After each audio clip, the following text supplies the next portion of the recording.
Baik, saya mohon izin untuk menyampaikan evaluasi sekilas tentang belajar daring yang telah dilakukan oleh sekolah-sekolah di jenjang menengah pada Provinsi Sumatera Selatan.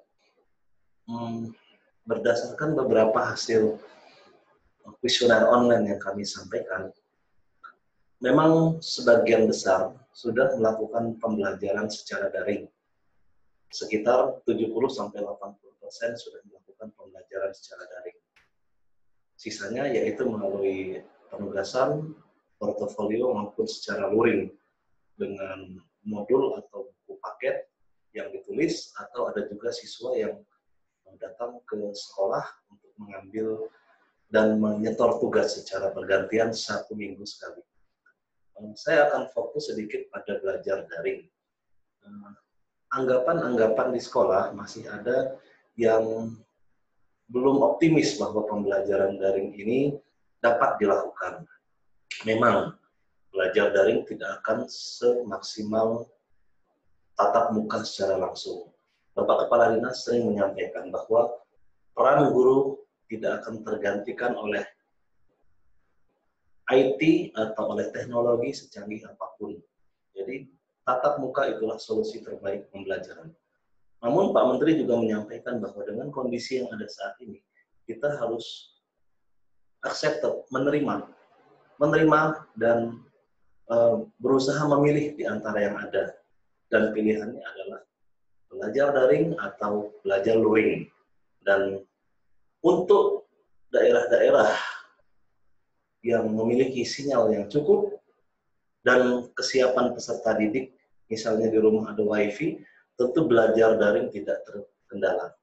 Dan harus dispesifikasi lagi bahwa tidak semua tools atau tidak semua cara pembelajaran daring ini bisa diperlakukan sama untuk seluruh sekolah. Misalnya, di Palembang menggunakan aplikasi A, maka belum tentu aplikasi A ini akan cocok digunakan untuk di kabupaten kota yang lainnya.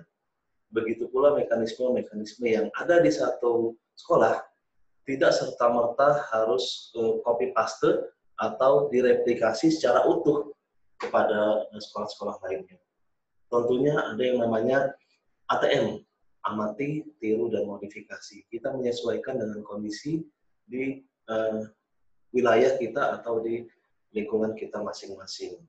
Nah, kembali ke belajar daring, jangan sampai ada anggapan bahwa belajar daring ini tidak mungkin dilakukan karena sebagian siswa tidak memiliki Android, karena sebagian siswa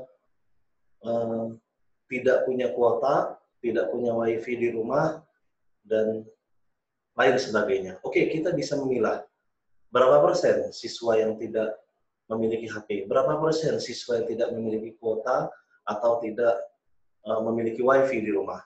Tentu pembagian-pembagian ini tidak hanya berlaku di kabupaten atau sekolah. Dalam satu sekolah, bahkan dalam satu kelas pun, kita bisa memilih dan memilah. Kita pisahkan, misalnya, oke, 30% ini ada WiFi di rumahnya, maka 30% ini kita bisa melalui mekanisme video conference, Zoom, Webex, Google Meet, dan sebagainya. Karena apa? Tidak mengganggu kuota.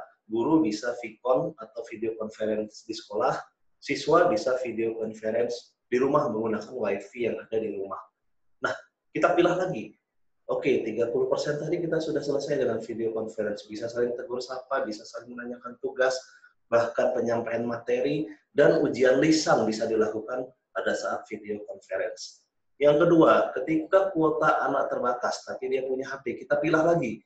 Misalnya kita dapat 20%. Nah, 20% ini kuotanya terbatas dan dari kalangan menengah. Oke, kita ada dana BOS untuk membantu subsidi pulsa. Kita upayakan supaya menggunakan aplikasi-aplikasi yang hemat kuota dan tidak berbasiskan video conference. Misalnya Google Classroom, itu gratis. Kita bisa memberikan penugasan di situ, kita bisa menyuruh anak mencatat, foto, upload di Google Classroom, dan seterusnya. Dan kelompok ketiga, misalnya ketika tidak ada HP, tidak ada kuota, tidak ada WiFi di rumah, dan betul-betul dana sekolah tidak cukup untuk membiayai atau membantu subsidi untuk sekian anak tersebut, maka solusinya adalah belajar luring. Silahkan anak-anak mengambil catatan atau modul materi yang telah diringkas oleh gurunya di sekolah, kemudian dalam seminggu itu dikerjakan, dipantau terus lewat entah itu SMS atau telepon atau WA, mungkin ketika bisa menitip WA dengan orang tuanya, karena ini sesekali hanya untuk mengingatkan bahwa ada tugas ini. Kemudian minggu depannya anak itu ke sekolah mengumpulkan tugas yang dikerjakan selama seminggu itu dan mengambil tugas baru dari gurunya. Jadi switch, ada 2 buku tugas dan latihan serta catatan. Nah, mekanisme seperti itu yang sebelumnya buku paket juga sudah dibagikan ke anak, tetap bisa dilakukan. Jadi harapan kami bahwa jangan sampai dengan kondisi pandemi COVID-19 ini kita kalah dan menyerah. Seperti yang disampaikan Pak Dirjen GTK, orang dewasa saat ini diuji.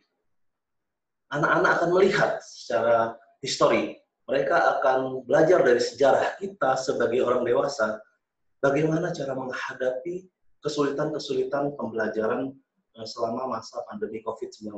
Apakah orang dewasa saat ini menyerah, berdiam diri, ataukah orang dewasa yang ada saat ini mencari solusi, berdiskusi, mencari role model, contoh-contoh yang baik, kemudian mengamati, meniru, dan memodifikasi sesuai dengan kondisi yang ada di wilayahnya masing-masing.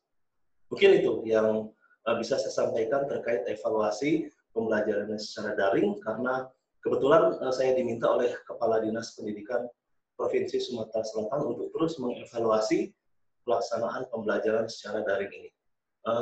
Demikian, kurang lebihnya mohon maaf. Assalamualaikum warahmatullahi wabarakatuh.